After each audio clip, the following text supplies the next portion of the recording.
Hello guys, आज मैं आपके लिए लेकर आया हूँ मीट द स्पार्टन्स मूवी की कहानी को। तो कहानी की शुरुआत में हम एक ओल्ड स्पार्टन को देखते हैं जो नवजात बच्चों को मार रहा होता है क्योंकि उसे उसके मनपसंद का कोई भी बच्चा नहीं हो रहा था। दरअसल स्पार्टन को एक ऐसा बच्चा चाहिए जिसकी बॉडी सलमान खान की तरह हो और दाढ़ी पुष्पा की तरह, लेकिन उसके घर में पहले जो बच्चा पैदा होता है वो एक मेंढक की तरह दिखता है, इसीलिए स्पार्टन उसे फेंक देता है। दूसरा बच्चा दिखने में तो ठीक ठाक था लेकिन उसकी बॉडी जॉन इब्राहिम की तरह नहीं थी, इसीलिए ओल्ड स्पार्टन उस बच्चे को एक फैमिली को अडॉप्ट करवा देता है और तीसरा जो उसका बच्चा होता है उसे वो रख लेता है क्योंकि वो बच्चा सिक्स पैक और दाढ़ी लेकर पैदा हुआ था और उसके पास एक मस्क्यूलर बॉडी था। इसीलिए ओल्ड स्पार्टन उस बच्चे को एक्सेप्ट करता है और उस बच्चे का नाम रखता है लियोनिदास। अब ऐसे ही कुछ और साल गुजर जाता है और हम देखते हैं कि लियोनिदास को उसके ग्रैंड मदर युद्ध कला सिखा रहा होता है। इसी दौरान लियोनिदास उसके ग्रैंड मदर के जबड़े में एक पंच मारता है जिससे उसके ग्रैंड मदर के 32 दांत बाहर निकल जाता है। अब ऐसे ही फिर से कुछ और साल गुजर जाता है और हम देखते हैं कि लियोनिदास अभी काफी बड़ा हो चुका है लेकिन उसकी ट्रेनिंग अभी तक खत्म नहीं हुई। यहाँ पर उसको ट्रेन करने के लिए उसके ऊपर कोड़े बरसाया जाता है और उसके अखरोट में डॉग फूड लगाकर उसे एक कुत्ते को खाने के लिए छोड़ दिया जाता है जो कि दिखने में काफी घिनौना है और इससे लियोनिदास को काफी दर्द भी होता है। इसके बाद अगले सीन में हम लियोनिदास को एक बर्फीले जगह पर देखते हैं जहाँ पर उसे उस जगह पर सर्वाइव करने के लिए ट्रेन किया जा रहा था। इसी दौरान उसे वहाँ पर एक KFC का बर्गर मिलता है लेकिन उसका स्वाद उसे अच्छा नहीं लगता, इसीलिए वो उसे फेंक देता है। तभी वहाँ पर एक पेंगुइन भी आ जाता है जो कि उस बर्फीले इलाके का सबसे खतरनाक पेंगुइन है और वो इंसानों को मारने में 2 मिनट का भी वक्त नहीं लगाता।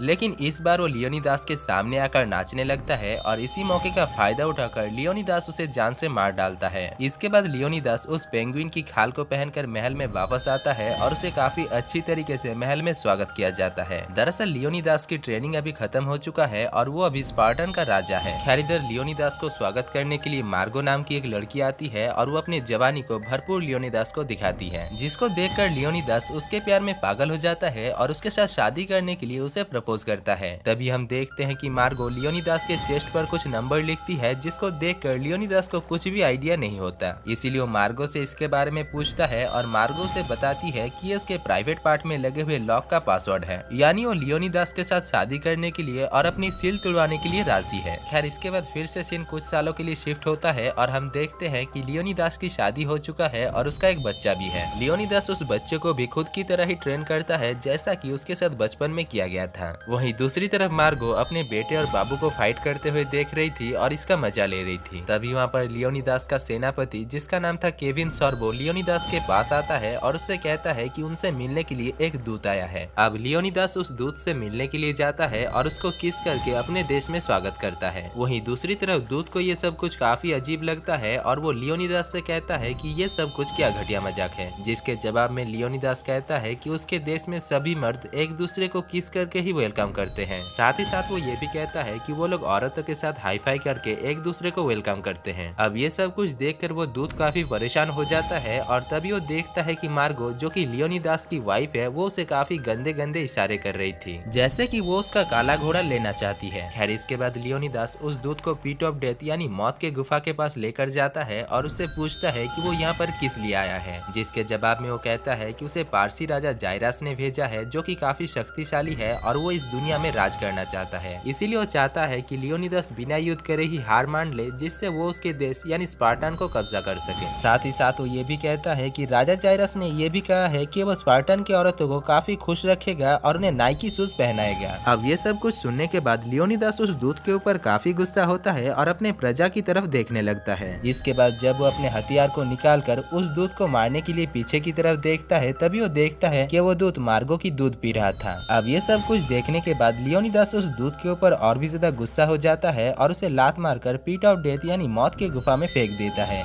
इसके बाद लियोनिदास और कई सारे लोगों को उस मौत के गुफा में धकेल देता है जिसको वो पसंद नहीं करता था। इसी दौरान उसका सेनापति उसके पास आकर कहता है कि महाराज हमें युद्ध की परिणाम जानने के लिए प्रीफेक्ट के पास जाना चाहिए। दरअसल प्रीफेक्ट एक बदसूरत और श्रापित इंसान है जो भविष्य को देख सकता है, इसीलिए लियोनिदास उन प्रीफेक्ट के पास जाता है और उन्हें काफी सारे फेयर एंड लवली और फेस वॉश देकर उनसे युद्ध का परिणाम पूछता है, जिसके जवाब में उनमें से एक प्रीफेक्ट कहता है कि लियोनिदास अगर युद्ध में हिस्सा लेता है तो वो कुत्ते की मौत मारा जाएगा। अब ये सब कुछ सुनने के बाद लियोनिदास अपने महल पहुंचता है और कुछ सोच विचार करने लगता है। तभी उसको देखकर कुछ लड़कियां हंसने लगती है क्योंकि उसने नीचे कुछ भी पहना नहीं था। खैर इसके बाद वो मार्गो के पास जाता है और उससे कहता कहता है कि युद्ध के बारे में सोचते हुए उसे नींद नहीं आ रहा है, जिसको सुनने के बाद मार्गो उससे कहती है कि कल तुम युद्ध में चले जाओगे और मुझे नहीं लगता कि तुम इस युद्ध को जीत कर घर वापस आ सकते हो, इसलिए आज रात तुम मेरे साथ जो मर्जी कर सकते हो। इसके बाद अगले सीन में हम देखते हैं कि लियोनिदास मार्गो के साथ कुछ करने लगता है, लेकिन मार्गो ने जो सोचा था लियोनिदास उसका उल्टा ही करता है। लियोनिदास अगले ही दिन युद्ध में जाने के लिए मार्गो को गोदी में उठाता है और उसको लेकर पुशअप्स करने लगता है। खैर इसके बाद अगले ही दिन लियोनिदास अपने सेनापति के पास आकर कहता है कि उसे युद्ध में 300 सेना की जरूरत है, लेकिन इसके जवाब में सेनापति कहता है कि उनके पास सिर्फ 10 ही सेना है, क्योंकि कोई भी किंग जायरस के साथ लड़ना नहीं चाहता है। तभी लियोनिदास देखता है कि वहाँ पर एक लड़का आ रहा था जो कि दरअसल सेनापति का बेटा, जिसका नाम सोनियो है। खैर लियोनिदास उसे युद्ध में चलने के लिए कहता है, लेकिन सेनापति कहता है कि वो मेरा बेटा है और वो युद्ध में लड़ने नहीं जाएगा। पर फिर भी लियोनिदास किसी तरीके से अपने सेनापति को राजी कर लेता है और उसके बेटे को युद्ध में लेकर जाता है। इसी दौरान वहाँ पर लियोनिदास की वाइफ मार्गो पहुंच जाती है और वो लियोनिदास को एक मंगलसूत्र पहनाकर उसे युद्ध को जीतकर वापस आने के लिए कहती है। तभी वहाँ पर टेरिट्रो नाम का एक पंडित आता है और वो लियोनिदास से कहता है कि किंग जायरस काफी ज्यादा शक्तिशाली है और उससे जीतना नामुमकिन है, इसीलिए वो लियोनिदास को उसके सामने हार मानने के लिए कहता है। लेकिन लियोनिदास हार मानने से मना कर देता है और वो अपने सेना के पेट में 6 पैक बनाकर उन्हें भी स्ट्रॉन्ग बना देता है। इसी दौरान हम देखते हैं कि टेरिट्रो किंग जायरस को एक मैसेज करता है, यानी वो दोनों एक दूसरे के साथ मिले हुए हैं। खैर इधर लियोन अपने सेना को लेकर किंग जायरस के ऊपर हमला करने के लिए नाचते हुए वहाँ से निकल पड़ता है।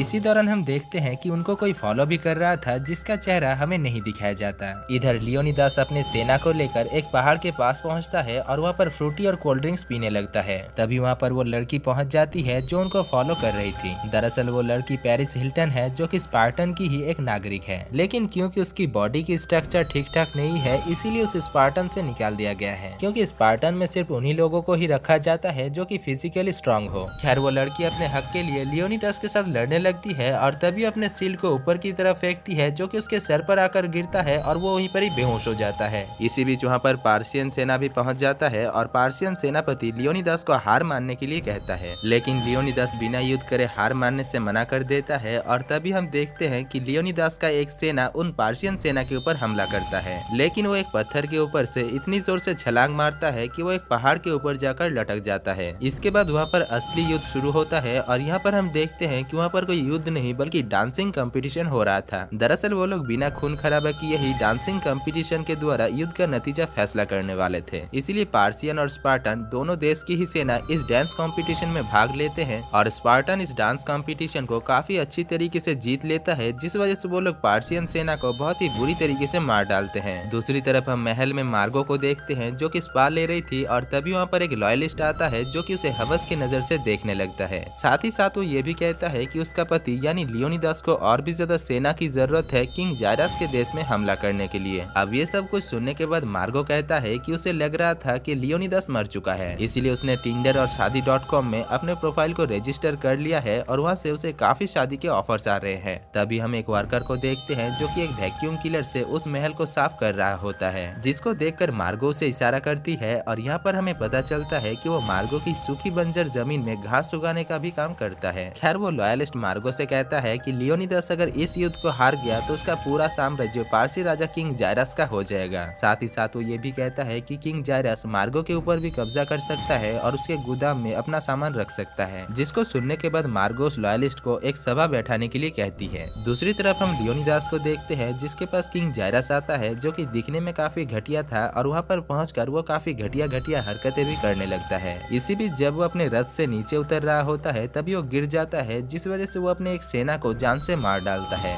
जिसको देखकर हमें पता चलता है कि किंग जायरस काफी ज्यादा खतरनाक राजा है। खैर किंग जायरस लियोनिदास को लड़की और दारू की लालच देकर उसे इस युद्ध में हार मानने के लिए कहता है, लेकिन लियोनिदास हार मानने से मना कर देता है, जिस वजह से किंग जायरस अपने एक औरत सेना को उस मोटे आदमी के पास भेजता है और वो औरत उस मोटे आदमी के ऊपर हमला करके उसके दोनों आंखों को ही नोच लेती है। दूसरी तरफ हम मार्गो को देखते हैं जिसके पास पंडित ट्रेटो आता है और मार्गो के हाथ से ग्लास को लेकर उसके अंदर मौजूद ड्रिंक को पीने लगता है। अब पूरा पानी पीने के बाद वो मार्गो से कहता है कि ये पानी काफी टेस्टी था, लेकिन इसमें नमक थोड़ा ज्यादा था। जिसको सुनने के बाद मार्गो उससे कहती है कि उसने जो पिया वो कोई पानी नहीं बल्कि उसकी यूरिन है। खैर इसके बाद मार्गो उससे कहती है कि उसके हस्बैंड यानी लियोनिदास को और भी ज्यादा सेना की जरूरत है, लेकिन कोई भी सेना युद्ध में जाना नहीं चाहता है। इसीलिए मार्गो फैसला करती है कि जो भी सेना युद्ध में जाने के लिए तैयार होगा मार्गो उसे अपने गोदाम में सामान रखने के लिए देगी। इधर हम सोनियो को देखते हैं जो लियोनिदास के पास आकर कहता है कि किंग जायरस को उनके खुफिया अड्डे के बारे में पता चल गया है और वो कभी भी अपने 1 लाख सेना को लेकर यहाँ पर आ सकता है और हमारे पास सिर्फ 10 ही सेना है। अब ये सब कुछ सुनने के बाद लियोनिदास समझ जाता है कि वो इस युद्ध में हार जाएगा, पर फिर भी वो हार नहीं मानता। इसी दौरान वो अपने मोटे और अंधे सेना को अपना मंगलसूत्र देता है और उसे मार्गो के पास पहुंचाने के लिए कहता है। इसके बाद थोड़ी देर में वहाँ पर पारसी सेना और किंग जायरस पहुंच जाता है और वो लियोनिदास को उसके सामने सर झुकाने के लिए कहता है, लेकिन लियोनिदास जब सर झुकाने से मना कर देता है तभी किंग जायरस उससे कहता है कि उसके शूज के लेस खुले हुए हैं। इसीलिए लियोनिदास अपने शूज को बांधने के लिए नीचे की तरफ झुकता है और राजा जायरस ये सब कुछ देखकर अपने सेना से हाई फाई करता है, क्योंकि उसने लियोनिदास को उसके सामने झुका दिया है। इधर लियोनिदास और उसका सेना भी किंग जायरस के ऊपर हंसने लगता है, क्योंकि स्पार्टन में सिर्फ लड़कियां ही हाई फाई करते हैं। खैर अपने ऊपर हंसते हुए देखकर किंग जायरस काफी गुस्सा हो जाता है और वो कॉल करके अपनी 1 लाख सेना को बुलाने लगता है। दूसरी तरफ हम मार्गो को देखते हैं जो सभी सेना के पास आकर उन्हें अपना सामान दिखाता है और उन्हें युद्ध में जाने के लिए राजी करता है। इधर हम स्पार्टन को देखते हैं जो पार्शियन सेना के ऊपर हमला करता है और एक एक करके पार्शियन सेना को मारने लगता है।